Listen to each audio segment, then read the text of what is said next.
Mini episode 508 of the FDH Lounge is brought to you by Sportsology, delivering unconventional columns and webcasts about sports, TV, music, movies, and more. Follow them on the web at sportsology.info. The FDH Lounge. You want to schedule your life around it. A long time ago, on a gloomy, wet Cleveland spring night, two men stand alone amidst the late-night drizzle. Their voices echo across the vacant station parking lot as they debate the merits of the great American radio show that have been missing for far too long. On that night, an idea was born. That idea became the FDH Lounge.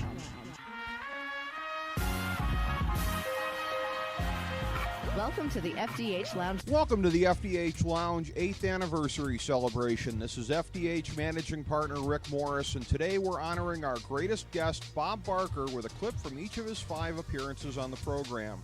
When we came on the air on January 14th, 2007, we only overlapped his stay on The Price is Right for 6 months, and subsequently, we've been fortunate enough to be approved by Bob and his outstanding advisor, Henry Bollinger, as a conduit to the public in his retirement years. I've said before that it's the program's greatest honor and one of my most substantial as well. Today we present 5 times that he came on our program to discuss developments in his post-Price is Right life. The first was on May 20th, 2009, when he was promoting his memoir, Priceless Memories. Bob then returned a few months later, on September 9th, to discuss his stint as guest host of the WWE's flagship program, Monday Night Raw. Bob came on again for our 4th anniversary program on January 18, 2011, and set the record straight about the media sensationalism surrounding his recent feigning spell.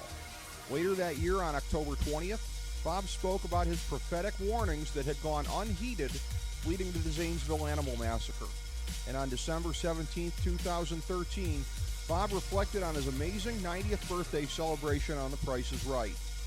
These are clips from one of America's greatest legends, speaking from the heart about experiences that have shaped his famous life. We're proud to have been able to host these conversations, and we're inspired by them as we continue to forge the future of the program where nothing is off topic. Something that really kind of struck me is that it wasn't really your typical celebrity book in a lot of ways, because, again, when you look at the span of your life, it seems as though probably about maybe the first half of it or so, roughly, was lived in a time in this country before we really had such, coarsening that we've had of the modern culture here. And in recent decades, celebrity books have tended to settle on the salacious, settling scores, things like that. Your book, and it wasn't like a preachy kind of a thing, but it was just like kind of an upbeat positivity to it. You're just going to tell things kind of like they are, and you didn't really delve into any of that stuff. And I found it personally kind of refreshing to see a celebrity book that didn't seem to need to go out of its way to try to sell copies. You seemed to be confident enough in yourself that you were going to sell copies without having to resort to any of that. Well, I tell you, you're a very discerning fellow. I made every effort. I decided when I first started writing the book that everything that I have done on television has been fun. Truth or Consequences was a fun show. Price is Right was a fun show. Even my specials and my guest appearances, they were all on shows that were happy shows. And I wanted to write a happy book. And that's what I tried to do. I wanted to make it conversational, which I've been told I certainly did. And if you look through the book carefully, you'll realize that I did not say anything derogatory about anybody. As you said, it was not a typical Hollywood tell-all type book. Seeing that at its roots, as you did, the beginning of that evolution to right now, the Monday night, the culmination of what it's become, and working in The Price is Raw on Monday night there, and having that kind of fun with it, that must have just been such an experience with you, much like probably parallel to some of the things in Priceless Memories, where you've seen the way that television has evolved over time and some of the different things that happened in the course of your career. You've seen this business that you've watched from afar probably most of the time. You get to see it Monday night and how it's grown into this modern marvel.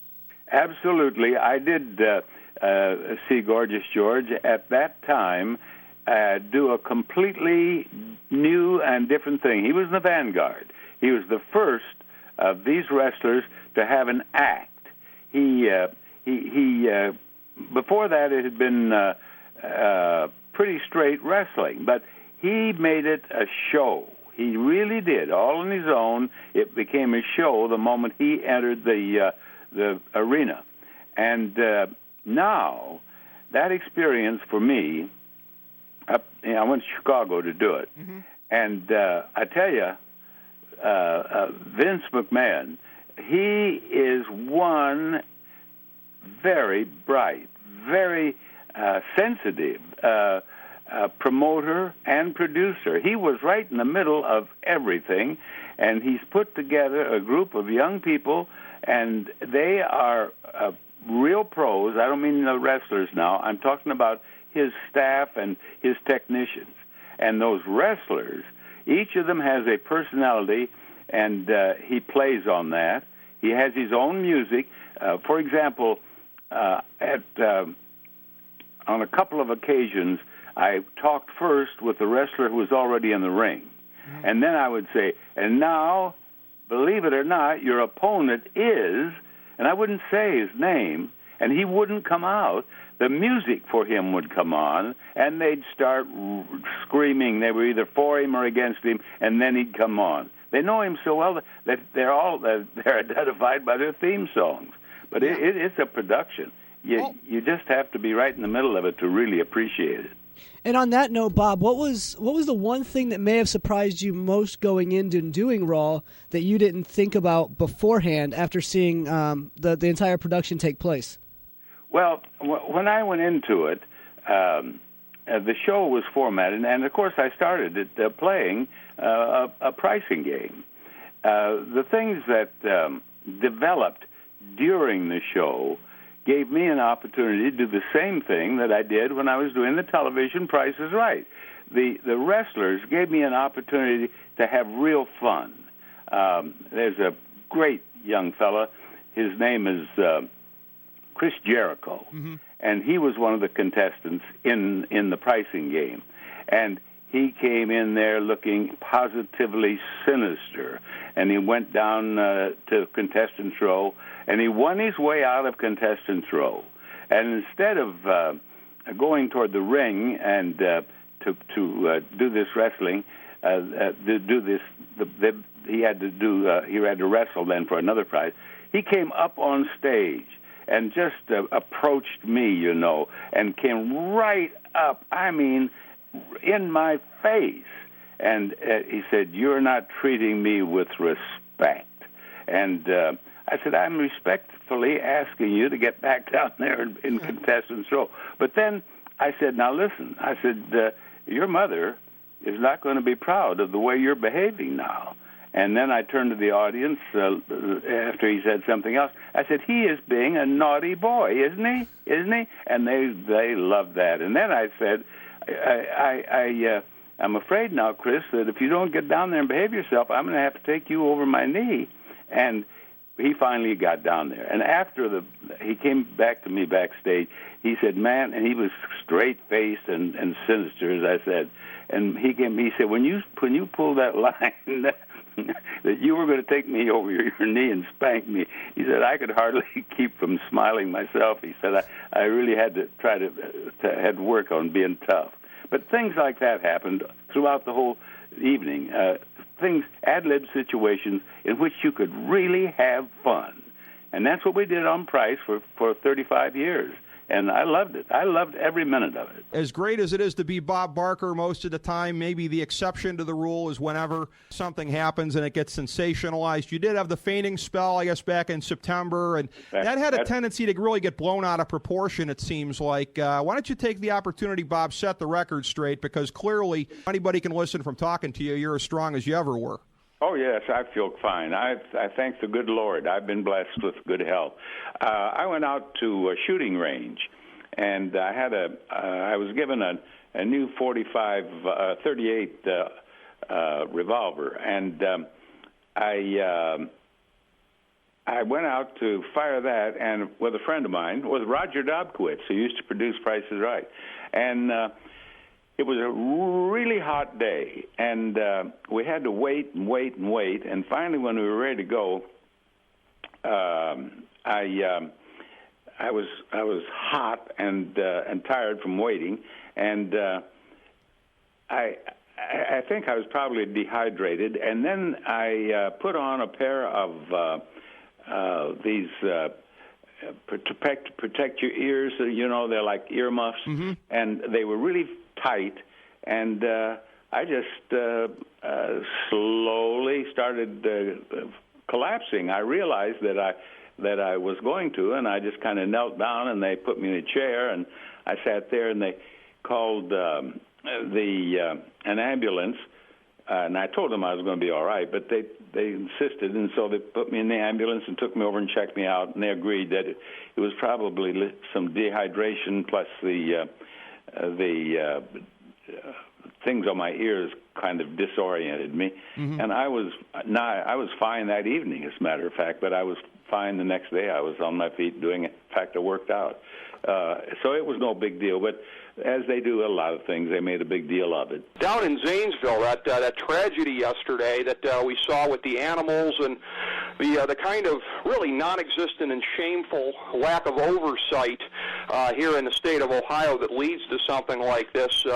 Clearly, those are the type of issues you've been campaigning about for a couple of decades now, about the better treatment of animals, and it's just a shame that the way that the laws were not constructed here in this state, it leads to a situation like that. They get on the loose, and authorities have to do what they have to do to protect the people. It was just terrible. Well, it was a tragedy, just as you've said, and